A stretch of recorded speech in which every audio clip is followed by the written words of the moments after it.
Hello and welcome back to another episode of the Cardboard Herald, my chances to talk with creative gamers and game creators. And today, joining me from HABA Games is T. Caires. Welcome to the show, T. I was so not prepared for such a professional introduction. Well, that's what you get on the Cardboard Herald. Do you feel professional? Not at this exact moment, but it's Okay. mostly because I'm in my attic and I'm like, wait, which t-shirt am I wearing today? Yeah. I would say on most given days, I do not feel professional, especially recently as I've been working mostly in yoga pants and t-shirts. And then even then, my normal day job consists of playing a bunch of children's games. Yeah, So. well, I mean, what's the dress code at HABA Games? You're not allowed to wear yoga pants at the office? I mean, at least jeans. You got to be able to wear jeans on a day-to-day. Well, considering HABA Games' office is my house, there is no real dress code. All right. So, HABA USA's headquarters is actually in Skaneateles, New York, and the dress code there is business casual. So if I was going into the office, I would be wearing at least jeans. T-shirts were okay, but kind of but yeah, and I've only been to the office a couple times. For the most part, I work from home, but at conventions and whatnot, sometimes I have been known to wear suits for trade shows. HABA Germany has a much more strict dress code. I have to wear jeans are okay, but I wear a suit coat when I go to work at HABA Germany. But the games division of HABA USA is just my house. So yoga pants, I feel, are in fact the dress code. I could see you rocking the tech executive kind of look with the blazer and jeans combo, looking pretty smart like that. It's usually what I do. There you go. So let's get a baseline for who are you and what you do at HABA Games. When did you join the HABA crew? I joined HABA in what feels like a million years ago, but it was actually in fact, I think February 11th, 2019. So whoa, you know the date? Yes, because I was told, hey, you got the job, and we need you in New York in 2 days. Wow. So, also, you're coming to New York Toy Fair, so you need to have an appropriate wardrobe for New York Toy Fair. So that was my onboarding. That's a whole different bag of beans, the Toy Fair versus what people who watch the show or listen to this podcast may be used to as far as conventions. I was talking to someone over at Blue Orange Games, and they were talking about how we kind of dabble in the hobby game market, but the toy fairs and actually chasing down these mass market children games expos is the way that they tackle most of their market, and that's just a whole other world than anything that I'm used to. Yes, it is completely different. Yeah, and that's one of the reasons that I wanted to have you on the show in the first place, is because first off, you are awesome and the face of HABA Games to me that I've met at conventions and, I've interacted with plenty of times. But I know that it's got to be kind of a strange thing to straddle this line of being part of the hobby game world. I mean, HABA, I think for most people, is seen as the hobby board game, kids game company. But also, you have such a much broader expanse than that. Was there something shocking to you when you first started at HABA that kind of redefined or recontextualized how you thought about it? Oh, definitely. Like I mentioned, my onboarding was New York Toy Fair 2019. And so I flew in not knowing what to expect at all. I knew that Toy Fair was way more business. I knew that there's no consumer attendees. To come to Toy Fair, you have to own a store. You have to provide the credentials that yes, I own a retail business and this is my business license and stuff like that to even get a badge. And then, so there's and press, you have to get a press access to New York Toy Fair, you have to have a lot of views, a lot of history, and actual press credentials, and things like that. And so when I rolled into Toy Fair, I was like, I don't know what this is going to be like. There's very limited video footage from what I'm normally used to seeing when we talk about going to a convention or show. And so I rolled into Toy Fair, and it was very big, very colorful, big, fancy booths, like what you would see at kind of like Gen Con or something like that. But with the products would obviously more toy based. But there's nobody playing with any of the toys. It's everybody in business suits. So it's everybody in business suits talking business about this is what your store could look like if you stocked our product and all this other stuff. And so it was just totally different.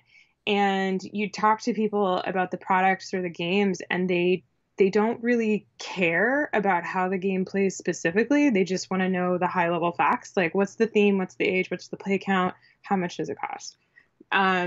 And so I would talk about like theme or something like that, and they just wouldn't, their eyes would glaze over if I started to talk about a little bit about how the game played. And I was like, oh, okay.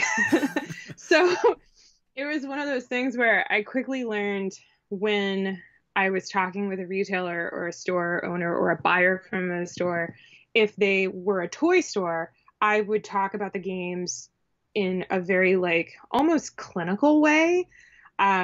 And then if it was a game store, if they came up and said, oh yeah, we're D20 games, I'd be like, oh, cool. Okay. So this is a resource management game with some minor like action allocation, AKA like worker placement-esque kind of thing. And they would be like, yeah, okay, cool. And then we talk about the theme in the game. Whereas like with the toy store people, I'd be like, in this game, you are trying to gather resources to get contracts to score points, to have the most points at the end of the game. And it's $50 and it's 8 and up and 2 to 5 players. And they would be like, cool, that's all we need to know. All right. And then meanwhile, if I said that to the game store people, they'd be like, yeah, but like how? But like, what do you mean? What resources are you gathering? Like, how do you gather the resource? So it was kind of this weird thing for me.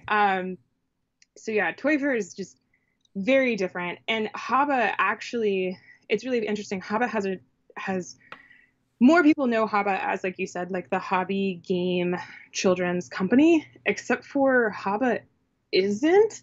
HABA has, so HABA's catalog is actually 75% toys, and only 25% games. So the majority of HABA's like catalog and what we sell is, I don't actually have one. Oh, I do. Like baby clutches, rattles, high quality wooden puzzles or stacking blocks, or we have like a ball and track system, which is really cool, with these push cars. It's called Cooler Boo. I love it. If I could, I would have a massive Cooler Boo track in my house, but that serves no purpose for my job as a games person. So I don't have that. Is that percentage of what you guys sell, is that consistent between the markets, like US versus European market, or do you like have more of a toys presence, or children's toys presence in Europe as opposed to here? You have a lot more of the sales of games. I would say it's about the same. So in Europe, actually, HABA is significantly more well known, especially in Germany. In Germany, right. HABA is as well known as like Hasbro. HABA is actually better known than Hasbro in Germany. It is essentially Germany's Fisher-Price. So HABA is extremely well known in Germany, and they're known for everything. HABA in Germany, there's toys, there's games, there's camping equipment, there's clothing, there's school supplies, there's like furniture for school, like kindergartens and daycares and things like that. Like HABA can, if you wanted to do anything with kids that was, in any way related to like education or entertainment, HABA makes it in Germany. And so in the US, HABA isn't as well known in the US for that kind of stuff. And so, and because our products are high quality German birch and sustainably made and forested, and then, like safe, water soluble stains and things like this on the toys. And we do all the child safety testing to the highest level in the world. Our price is a little bit more expensive. And so people in the US, they look at like HABA stuff versus to like Fisher-Price or something. And they just buy the Fisher-Price, right? Because it's American and cheaper and all this other stuff. So with HABA products in the US, we tend to only bring over kind of like the cream of the crop from the German side, like the items that are classic, what Americans would think of like classic toys, because when Americans think of wooden toys, they think like blocks and like those Trains. ball trains and that kind of stuff. And so that's kind of more of what the HABA toy market brings over. But we also have like a vinyl doll play figure set, which is pretty fun to play with different animals and like people of different skin colors and hair colors and all this other stuff. And you can like pose them, and they have little wooden houses and stuff. And so it's like we pick and choose. But here's a great example. HABA Germany released a Jeep and a trailer for the Little Friends, which is the vinyl doll set. And in America, we were like, yes. And so we ordered a bunch of those. We've sold out of them. We can't keep them in stock. Whereas in Europe, they're kind of like, with that one, they're like, oh, it's not doing very well for us. And we're just like, we need more of this. And then on the other side, in Europe, they came out with a big like farming, which is kind of weird. In America, you think this would be big with this one, but like a big like farmhouse with like bunny hutches and like all this other stuff. And that one did really, really well in Europe. And then in America, it was kind of like, okay, farm stuff. So it's kind of weird culturally between the two countries. And then at the same time, yeah, it's just, if you imagine, I don't have my German catalog up here. The US catalog is like sitting right there. But the US catalog is about 170 pages. The German catalog is about 400 pages. So, yeah. That thick catalog. Oh, it's big. And also the game section. There's way more games that come out in Germany than in the US, partially because of language, so localization. Germany, they have an entire game line that's called it's like Rats something. I can't remember, but it's a language game. So it has the intention is to teach preschoolers and whatnot how to like read or work on their language skills. And so it's very German centric. So it's there's word cards and letter cards on working on like German phonics and things like that. And so that we'd have to put in a lot of work and effort to translate that to English. And by the end of the day, when we did that, it's the amount of money and effort to do that to an American product right now doesn't make sense, because there's already games that do that for America and for English. So it would be kind of like, Speaking as a parent of a 5-year-old who's trying to teach him to read right now, I need more access to not just educational games, but fun educational games. And to me, that's really the takeaway from HABA games. As a parent, is that there are so many games out there, and these mass market games that we grew up with, they're all right, they're classics, and they teach you things, and there's some nostalgia factor to them. But the difference in the amount of fun that you have as an experienced gamer in engaging something even like My First Orchard, for example, you can see the elements of cooperative gaming in this simple dice roller and grabbing a fruit and adding it to your basket. You see how that carries on into other elements of gaming, and it does such a better job at teaching your child adaptive skills in a fun way. And that is like what HABA represents, where I think a lot of parents. Oh, yes, definitely. The games that we do have, and the games that are big in Germany and in the US, the ones that we have brought over, we've brought over because of that. They do an amazing job. HABA actually has child psychologists on staff, and when the games development team is making a game or considering making a game, they are looking at what skills that game will teach to a child. It's not just about, oh, is this a silly, quick, fun, ha ha ha game? Like, what will this game teach children basically on accident, right? As far as the child's concerned, it's all accidental learning. But as far as HABA's concerned, it's extremely intentional. And so you pointed out with First Orchard, that is, we're teaching colors, we're teaching how to take turns, the idea of taking turns, which has bigger implications than just playing games. Because there's a lot of things in life that you just have to take your turn, like you have to wait patiently, and then the idea of being in a cooperative game versus a competitive game, and then also learning how to deal with the idea of winning or losing. Exactly. Those are all skills we work on and are intentionally in My First Orchard. And then they've developed the game so that it is just so naturally engaging for kids and for adults, with the big, chunky, colorful fruit that you just want to play with. I'm like, I just want to get my copy out and play with it. This is, sorry, I'm just going to do it now. But like these giant fruits, it's just, you just want to play with them constantly. And that apprehension as the crow gets a little bit closer. I mean, that's every bit as good as, like being on the last rung of Pandemic or something. You're like, it's gonna happen. We only have 3 fruit left. Yeah, this little dude has striked fear into many people's hearts, I feel, because he will steal the fruit.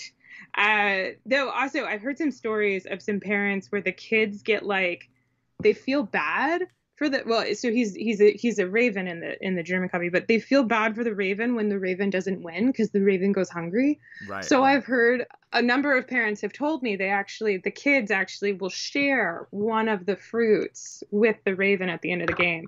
Oh, that's so sweet. I love it. I was just like, of course they would. Of course. Well, you have these games at all different developmental stages, and, it kind of progresses from First Orchard into things like Animal Upon Animal, for example. And something that you told me at PAX Unplugged last year kind of blew my mind. It was something that I had never thought about before.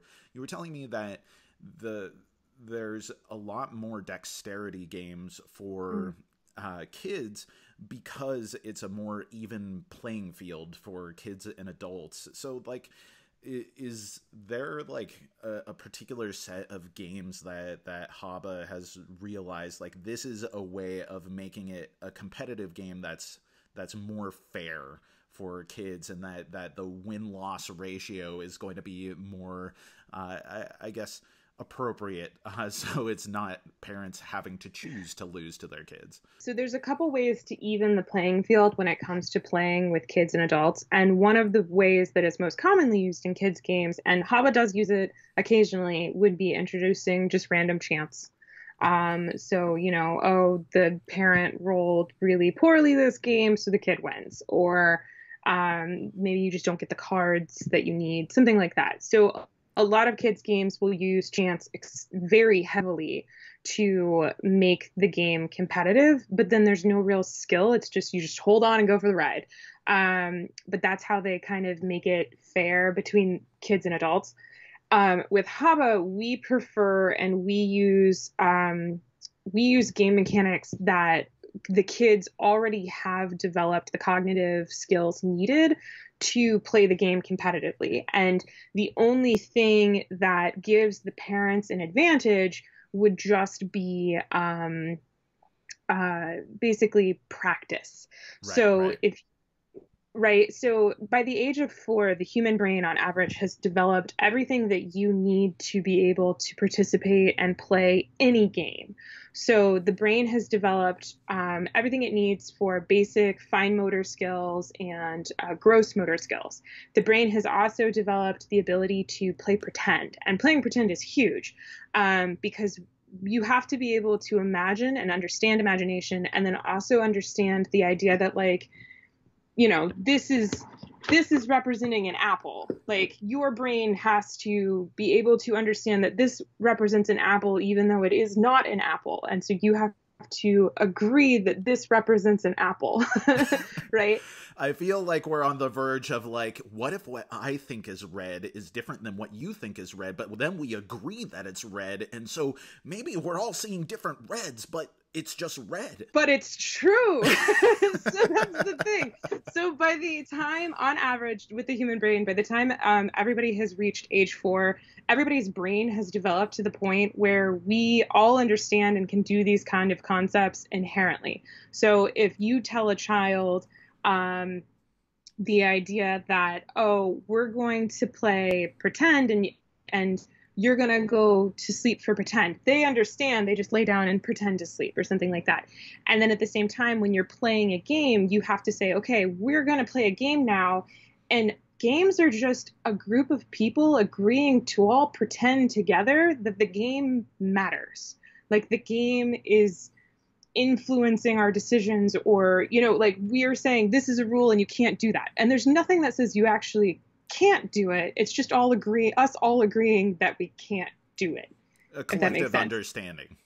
Yes, yeah. And so once you have that level of understanding, the other skills that have already been developed in the human brain are things like fine and gross motor skills, like I mentioned.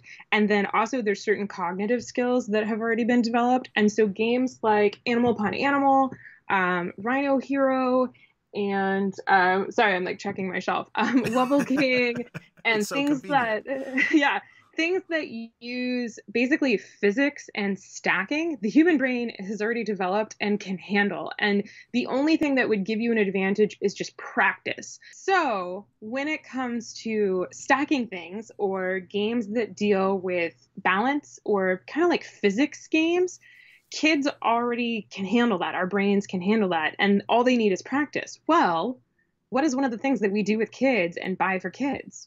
Blocks. And what is the thing that kids do constantly? They just stack stuff. Like as children, they just want to stack things, and we buy toys for them to stack things constantly. So then we say, okay, let's play a game where we're going to stack stuff. And your kids have been more in practice recently stacking stuff than most adults have on their daily basis. And then at the same time, adults, as we get older, we get, how do we say, less coordinated, less delicate with our fine motor skills. We're dehydrated, we're over-caffeinated, we're kind of distracted. Our brains are thinking about, did I flip the laundry? Do I need to start dinner? Oh, did I forget to defrost the chicken? Right? And then you're like, wait, where did you go on your turn? Right? And so it's one of those things, like with kids, we say, okay, we're going to play a stacking game right now. And the kids are like, I have trained for this since I was 12 months old. Right? And then with adults, you're like, we're going to play a stacking game. Did I call back the mechanic? You know, it's one of those things where, like, just by talking about kids and what they've been doing and where their brains are, and then adults and where their brains are, which are mostly distracted, and the fine motor skills and things that have happened, you've leveled the playing field. Right. And the more that the kids play with you, the better they're going to get. Patrick Leader from Leader Games has told me that he's at a standstill at Animal Upon Animal with his 6-year-old. They are so evenly matched now that they've had to come up with more and more aggressive restrictions and like placement rules. Extra parameters. Exactly. And they just bought the new sets so that they could have new shapes to add in and stuff like that. So there's certain game skills that kids can just do. Dragon's Breath is another one. Kids can train probability, and there's calculated probability, and then there's assumed probability. So when you look at a cluster of gemstones and you say, which one do you think is going to, like, which color from all the gemstones you see here do you think is going to fall more?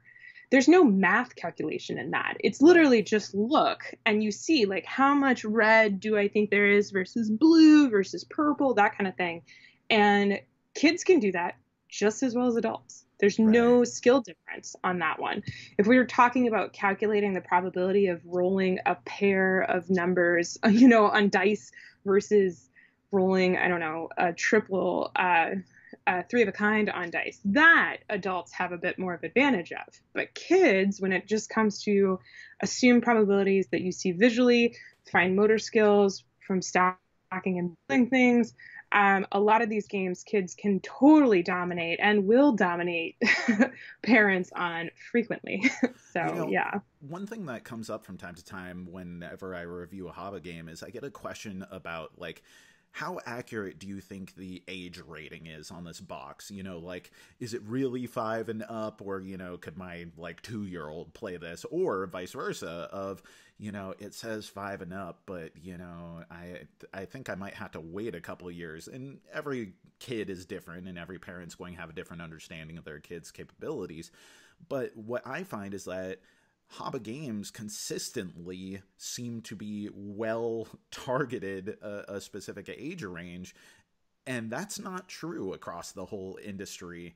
Like, what do you think goes into that kind of disparity where there's some games that are marketed, this is for 12 and up, but totally my 6 or 7-year-old could start developing the skills in order to do that, whereas some games are totally targeted at younger ages, but you really need a lot more cognitive understanding in order to be able to interact with them.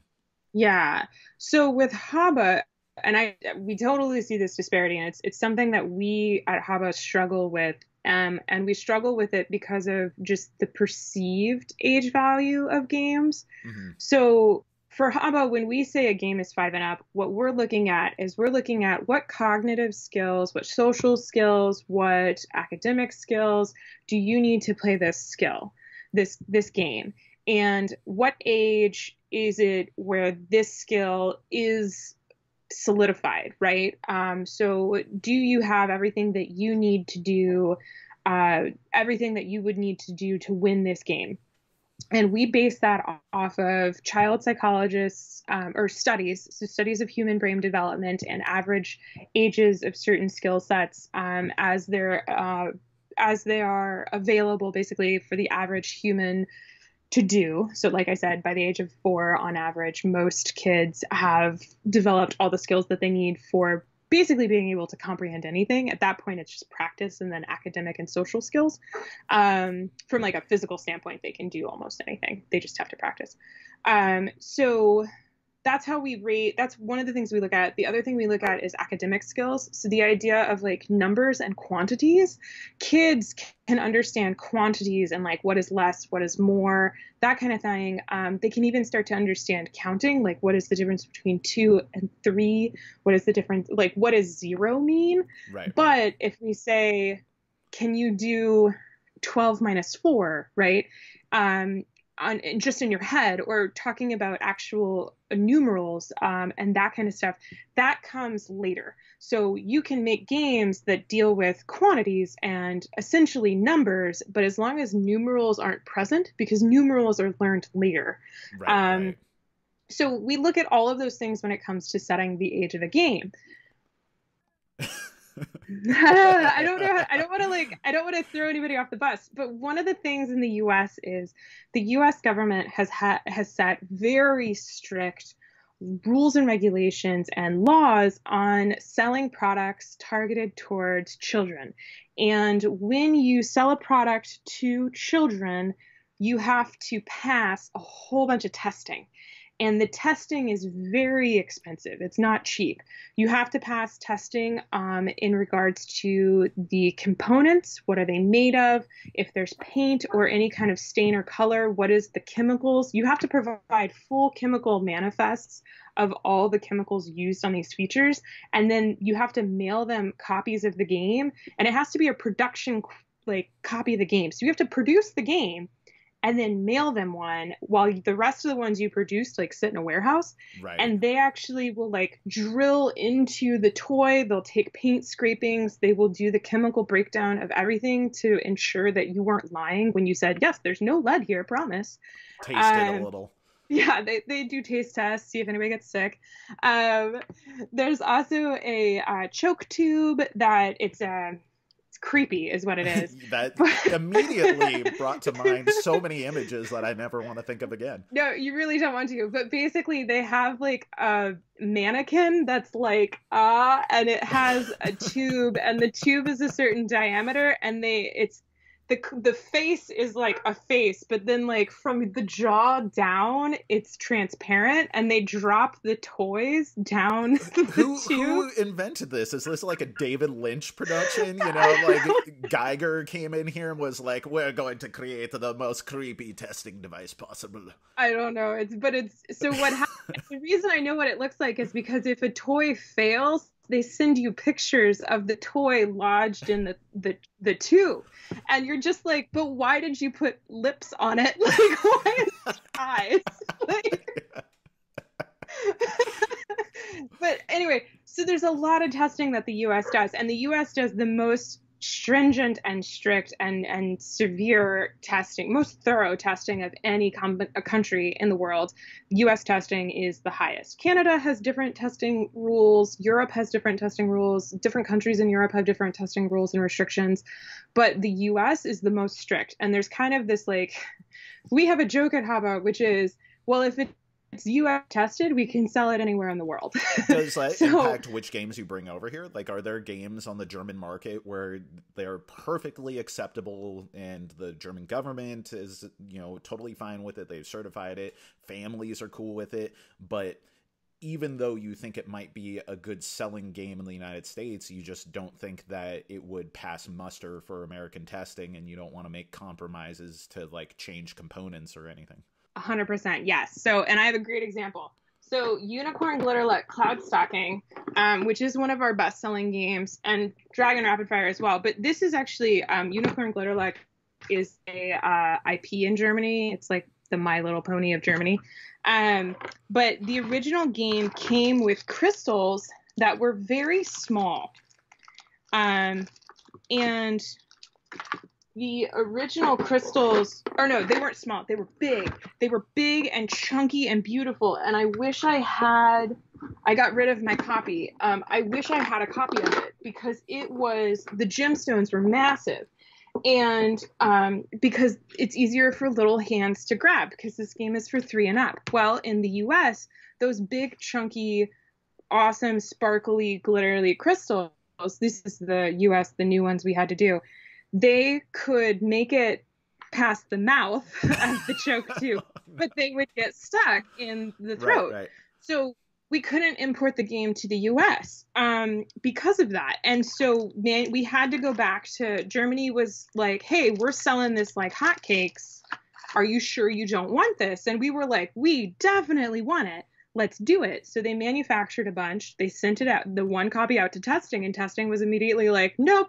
Can't do it. And we were sitting here with, you know, thousands of these games going, but why? And it was because of that crystal. And so we had to change the design of the crystals in the game to be slightly smaller so that if a child did swallow it, they wouldn't, there's no way they can choke on it. It just goes right into their stomach.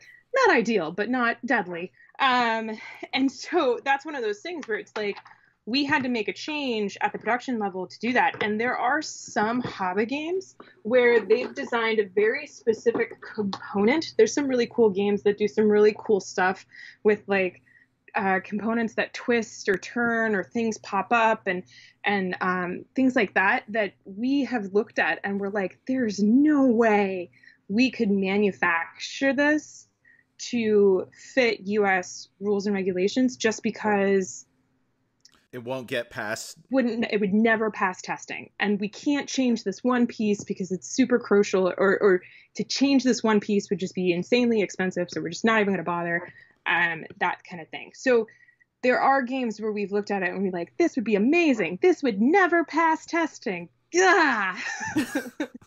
So yeah. And the developers in Germany that develop the games and look at the games and do the manufacturing, they do try to keep that in mind. And They have had, in the last couple of years, when they sit down and they look at manufacturing a game, they have been better about that. But when HABA first started bringing games over to the US 6 years ago, they had never thought about it. They had never considered it. And so there's this huge backlog of really awesome HABA classics that are still made and sold in Europe, but we we would have to like retool the entire thing to make it work. One of my favorites is over there, and I'm not going to show it because I, I really want it to go to the US and it can't, but it involves metal ball bearings and magnets, and it's super awesome. But like, there's no way we could retool it to make it work for the US market without spending just way too much money. I feel like you're packing some contraband over there. You know, you got hot goods. As long as I don't sell it, it's all good. You know, so far we've only been talking about the games that are focused on young children, you know, the yellow box games, which HABA is mainly known for. Do you find that it's hard to kind of like break out of that specific identity to market some of the older age games? I mean, HABA at this point has kind of a killer lineup of these game night approved games. I mean, I'm thinking of like Honga and Miyabi are recent ones that absolutely killed it in my game group. Are those things that you struggle to market because you are the kids' game company? Yeah, sadly. So one of the things about us is because we look at what kids are capable of and what they can do, and then we look at like the child safety testing levels and the academic levels, and we set the age of the game.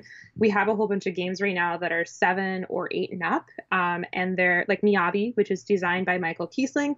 Miyabi is very simple to get up and start learning and to play, but then there's a lot of strategic depth and potential in that game. The more you play it, the more you want to play it to see if you can improve. There's interesting decisions every time with the way the tiles come out and you draft them and your opponents and all this other stuff. It is very comparable to Michael Kiesling's the original Azul that he did. And a lot of people really like it. I know you really like it. But the problem is one, we're HABA, so people think kids games, and then two, because we do the testing, that very expensive testing, we can put that game as 8 and up on the box. And so when we put that game for sale and we set it up to basically put it against a competitor's game, maybe even if it was the same exact game, you know what I mean? And right. We did what most of the competitors do, which is they set it as 13 or 14 and up, because if you set your game as 13 or 14 and up, you don't actually have to pay for any child testing whatsoever. And so when you do that, you don't have to pay for child testing.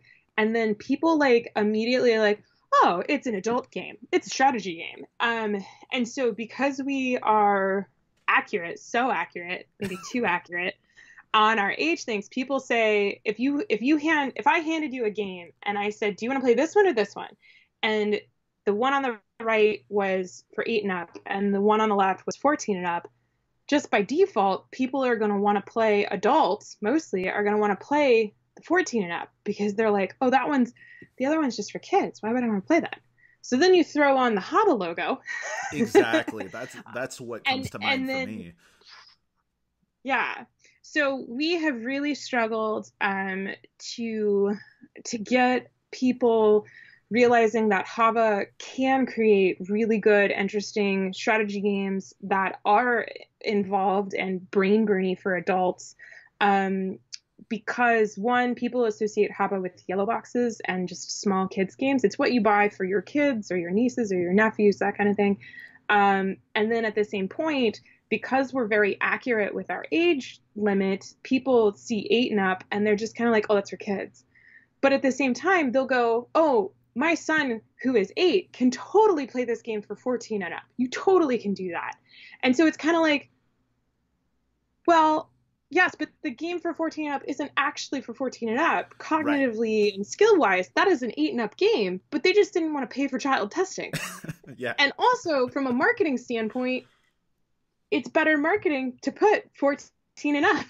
So, yeah, it's one of those things where it's like, I think there's also a relationship that parents have with their kids, and you want to naturally feel like your kid is very smart and very, very special. And you know, like if you can tell your friends like, yeah, my kid is playing a game that's for 14 and up and my kid is only 9 years old, then suddenly it sounds like, whoa, your kid is like a high school level intellectual genius. Whereas if they're playing something that's age appropriate, I mean, there's almost like a cultural, like, I guess this looking down upon age appropriate activities. Everyone wants their kid to be excelling at things and doing things so far above them. You know, like my kid went to first grade and they were already reading at a third grade level or something. And that's what's being marketed to parents. You know, I feel that right now is the pressure that your kid shouldn't be just where they're at, that they should be grossly advanced ahead of what is expected for entering kindergarten or entering first grade. And I imagine that perception totally extends to board games. Yeah, definitely. And I can also see it at the same time where some people, if like their kid is already playing games that are, you know, the 14 and up labeled ones, and then you say, hey, do you want to play Hanga, which is for 8 and up?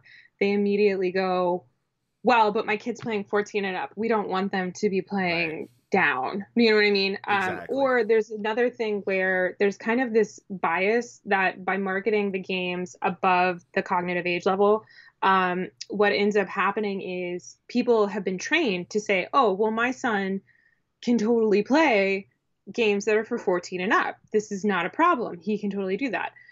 I will say there's some landmines in there because there are some games where cognitively it's like, oh no, this is like, we talk about the Stark market. There is like percentages you have to do, you know what I mean? And so like those games, it's like, oh no, this is like for 15, 16 and up. And then, you know, we have these parents that are buying these games because they're like, oh, my kid is 10 and can totally do 14 and up. And then they hit this landmine and they're like, oh, no, it didn't work. I don't want to throw shade or anything, but this was something that I was thinking about when I was working on a review for My Little Scythe. And there's just this gross misunderstanding, in my opinion, about like a game that a child is capable of playing versus a game that a child is capable of interacting with as a game.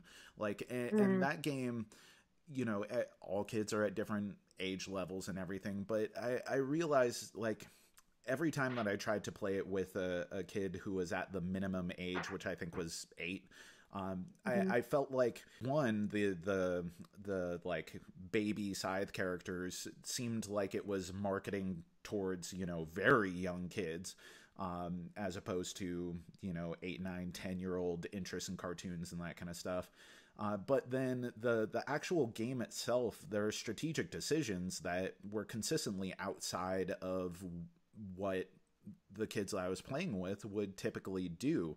They could theoretically play the game, but it's like we were talking about earlier with like how to even the playing field and to understand like complex systems and how they relate to one another, that cognitively an 8-year-old just might not be prepared to actually do something. So that's an example of a game where if I wanted a kid to win in that game, I'm probably going to have to choose to lose, and that doesn't feel good for anyone.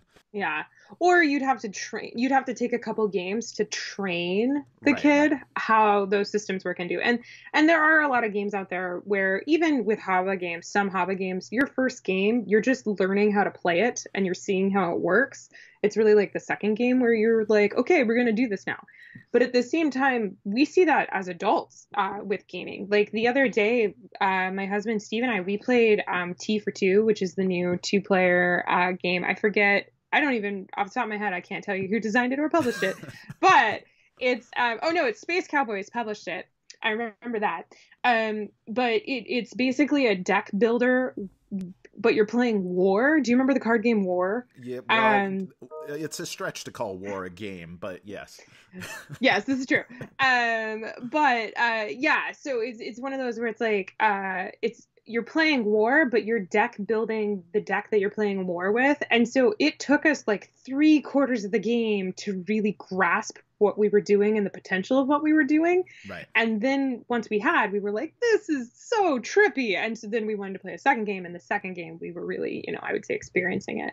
So, but yeah, I think if you're playing with kids and you feel like every time you sit down to play a game with kids, regardless of, let's say you were playing My Little Scythe and you were playing them and you played with like I don't know, 10 8-year-olds, right? Like, and you had to have the same thing with each one, then yeah, that might be a sign.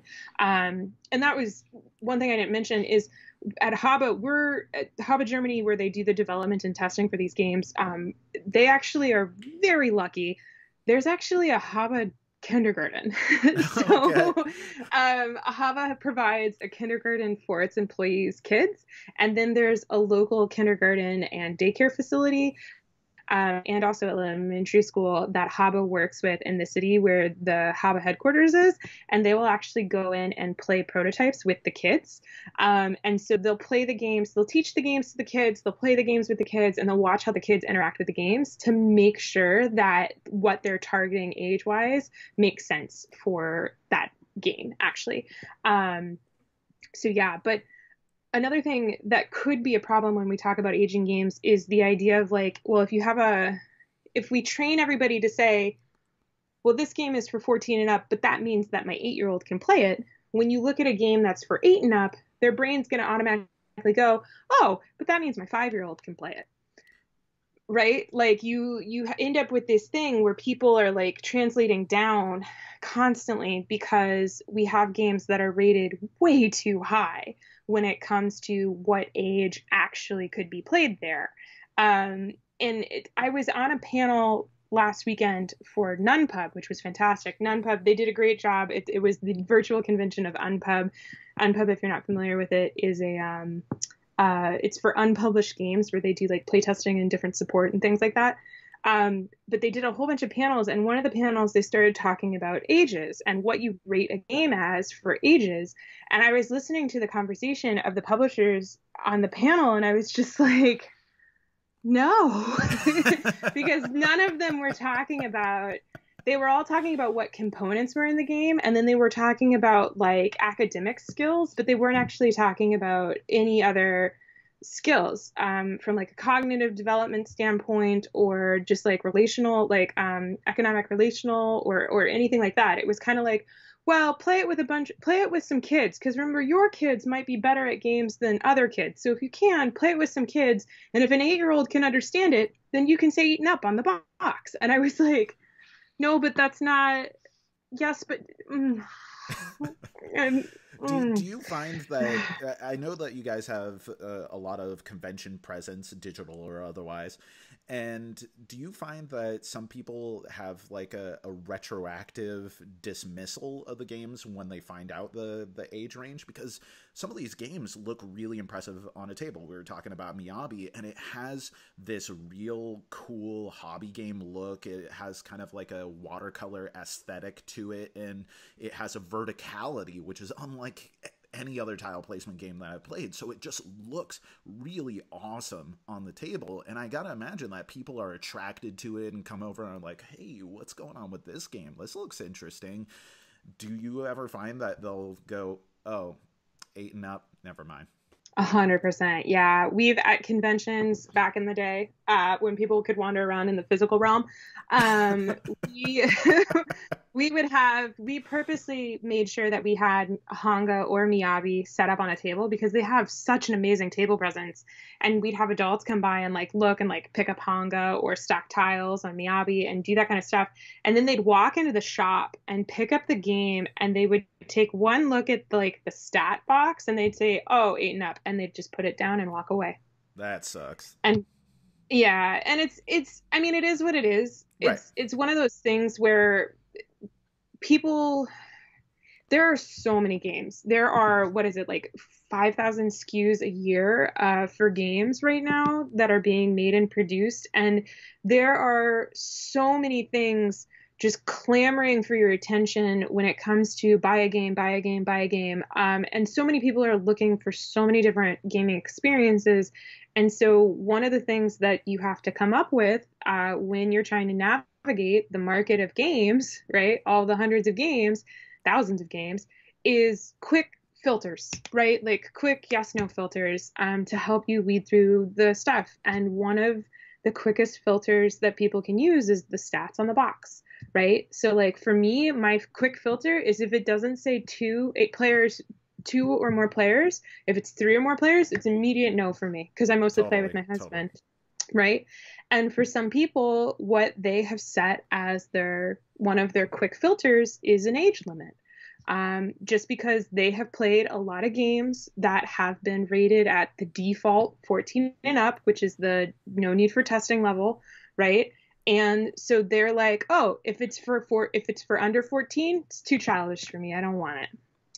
And it's just kind of the way it is. Like I can't blame people for that. You know what I mean? Like it's Right, yeah. you have to set a line someplace, and when you look at the thousands of games that are put out, it's one of those things where it's like I'd rather be an exception than make everybody like change their way. If that makes sense. Like keep your filters. There's thousands of games. Definitely do it. But maybe just take a double look at HABA. Like for sure. There are thousands of games out there, but let me tell you, Miyabi is one of the best of them. Now, you are so, you're all over the place. Your presence is at all kinds of digital conventions now. We were talking about how there was the before time when we could interact in the physical realm, whereas now we're in the digital realm for all sorts of things. And I don't want to take up all of your time, but why don't we leave it just with like, how is HABA weathering the COVID pandemic and adapting to this new world of digital conventions and, selling predominantly online and less people being able to look at physical products? What's shaking over there at HABA with this? Ooh, well, we back in April when the lockdown was kind of big in the U.S. During that, I think it was like that 2-week period where the majority of the U.S. lockdown. We sat down and we brainstormed a lot of different tools and programs that we could start to help our retailers, because HABA primarily sells to brick and mortar stores or retailers. And we wanted to make sure that they survived. And so we came up with a lot of different programs to help support them both during lockdown and after lockdown. And a lot of those programs revolved around helping them get up an online store presence via like either Shopify or Facebook online stores, or there's a couple other like store programs. So we created tools so they could easily, quickly like import and get HABA up so that they could do curbside or local delivery or that kind of thing to support HABA that way, and to support their business and HABA sales that way. And then what ended up happening is because we did that, and then the school year never went back, which sucked. And summer for a lot of people was very different. They had a lot of kids at home when normally they would be sending them out. We actually saw a massive spike in HABA sales because so many parents were looking for games or activities to do with their kids in the HABA range of like the HABA sweet spot of like from 2 to 8 years old. And so we saw, and our retailers that were able to stay open and via like curbside pickup or social distance pickups, they saw a huge boom in sales of HABA games, just because, you send your kid to daycare, they come home, they're better at colors. Well, they're not going to daycare now. How do we get them better at colors? You play My First Orchard, right? So we saw a lot of stuff there. So from that side, HABA's actually been doing pretty good through the pandemic. It sucks that parents are having to do homeschooling or learning or anything you want to, game schooling, whatever you want to call it. But on the one side, even apart from the educational aspect, I mean, when I'm trapped at home with my 5-year-old and I can't send them over to their friend's house for a few hours or anything, or, I don't have outlets for other places that we can go. We can't go to playgrounds in order to, just get your energy out and engage you. Then I need something that is going to be fun that we can both enjoy at home. And that's been a big aspect for us. Is my kid was a gamer before this, he liked board games before this, but since COVID hit, he has really dived into just any sort of board games. And then also like this was the point in which, he discovered Lego, like truly discovered the capability of not just making a couple things, but like truly using it as like a facilitator of his imagination, which has been awesome. But yeah, I gotta imagine a big part of those sales are parents that are like, I I am in Yeah. child prison right now, so let's go ahead and get some board games so that way we all Yeah. survive this. Well, and a lot of parents that are gamers, they often had game groups outside the home, and so they weren't able to, and they aren't still maybe able to go and game with people outside of their home with the games that they would potentially or that they would enjoy more, like the really heavy hardcore, Right, right, Euro right. whatever games. And so they're finding they're having to use their family as a game group, and so we've also seen an increase of we've seen an increase of gamer parents just being like, I have to play a game. I need to play a game. If it's got to be with a 7-year-old, we'll do it. Let's do this. Let's just do this. So we have also seen that where like a lot more people are getting their families into gaming to help them get through these, gaming this gaming dry spell time, if we want to put it that way. So HABA's been doing pretty well from that standpoint. And I know not a lot of publishers are as lucky.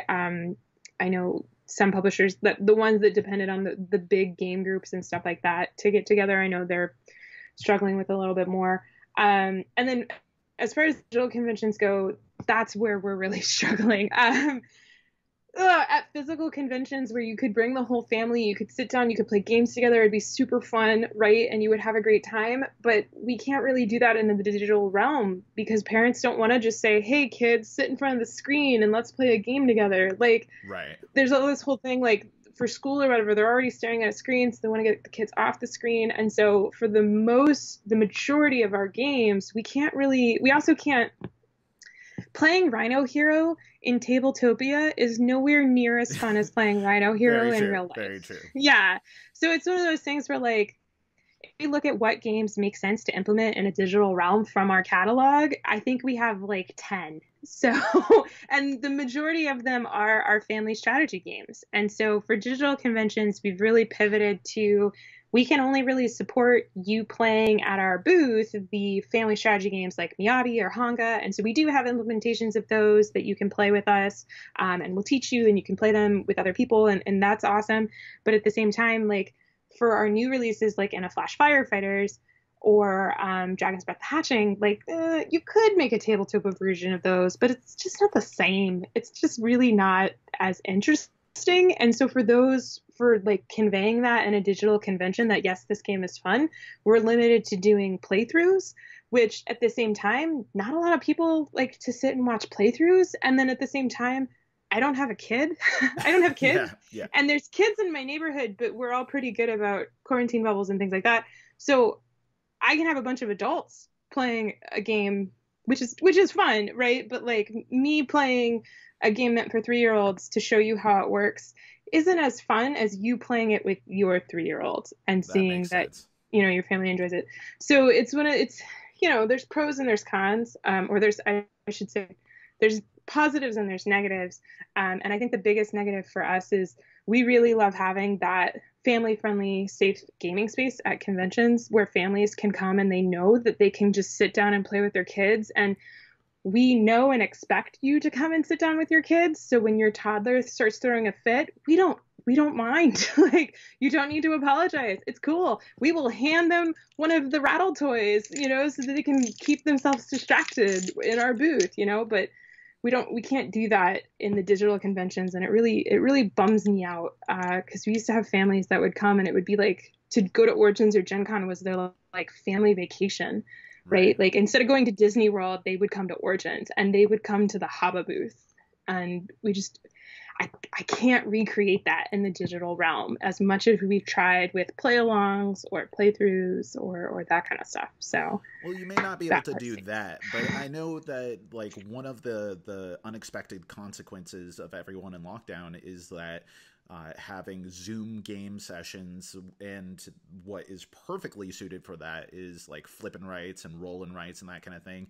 And you guys just came out with like my first roll-in right. Color It is a pretty dope game. Is that actually working out well? Did it time right unintentionally with the pandemic? Yes, it timed maybe too well with the pandemic. People might be getting suspicious. But yes, so we did actually come out with our first HABA roll and write this year. It's Color It. It's for 4 and up. There's two ways to play. One is for younger colorers, and then the other variant is for what we call advanced colorers. And it does work super well over Zoom or Skype or whatever video chatting you want to do. So you can play along. And we have the coloring sheets available online already. So you could print them out. And we kind of did like a pre-release of Color It when lockdown really started, where we sent some copies. We had some review copies that we couldn't sell for legal reasons, but we could just send to More reviewers. contraband. More contraband, yeah. So we sent them to reviewers and we said, could you please do a play along? So Monique and Naveen did an amazing 13-minute Color It play along, and the coloring sheet, we made the coloring sheets available for them like early and all this other stuff. And so people could go and start playing this immediately, and then they could recreate and do kind of like print and play versions at their house so they could play with people. And so yeah, we've been doing a lot of Zoom gaming with Color It, which has been really great. Seeing people's coloring sheets, they send them to us on social media. We also have Fiverr Find-In, which is part of our family strategy line, and that's a roll and write for 7 and up, which is super puzzly. And that just came out for Gen Con Online. Also, maybe too conveniently. Who knows what's going on at those HABA testing kindergartens, you know? Ooh, yeah. And then we also do have Karuba. Karuba is kind of what a lot of people consider to be one of the first video-friendly play-along games. We had people doing Karuba play-alongs back in 2016, back before like roll and write play-alongs was a thing that you did. And so we've seen a large increase in Karuba gaming, which is awesome. So yeah, we do have the 3 games, the older one and then the 2 new ones that do work really well for the Zoom gaming. And so we have been doing more of those, and we will be doing more of those play-alongs. Basically every virtual convention that I can sign up for, I am signing up for, and I'm just doing play-alongs of those 3 games. So yeah. Okay, well, I think that is a high note that we can leave it on. I mean, there are a million things that I could talk to you about, and you are one of my favorite people to talk to in the industry, but we are both busy people and got places to go. So we'll leave it at that. And for all of you out there who have not checked out HABA either as games for younger children or those game night approved games that are kind of pretty awesome just for adults to play, but accessible for some of your children who are a little bit older, definitely check those out. So once again, thank you so much for coming on to the show, T. Thank you for having me. Yeah, we could talk forever. I think you are also one of my favorite people to talk to in the industry. So yeah, thanks for having me. If you enjoyed this video, we have all kinds of other reviews, interviews, and recommendations via writing, podcasts, and video here on our channel and website cardboardherald.com. Our content is audience supported, so if you want to show your support, please visit our Patreon. Thank you so much for watching. This has been the Cardboard Herald.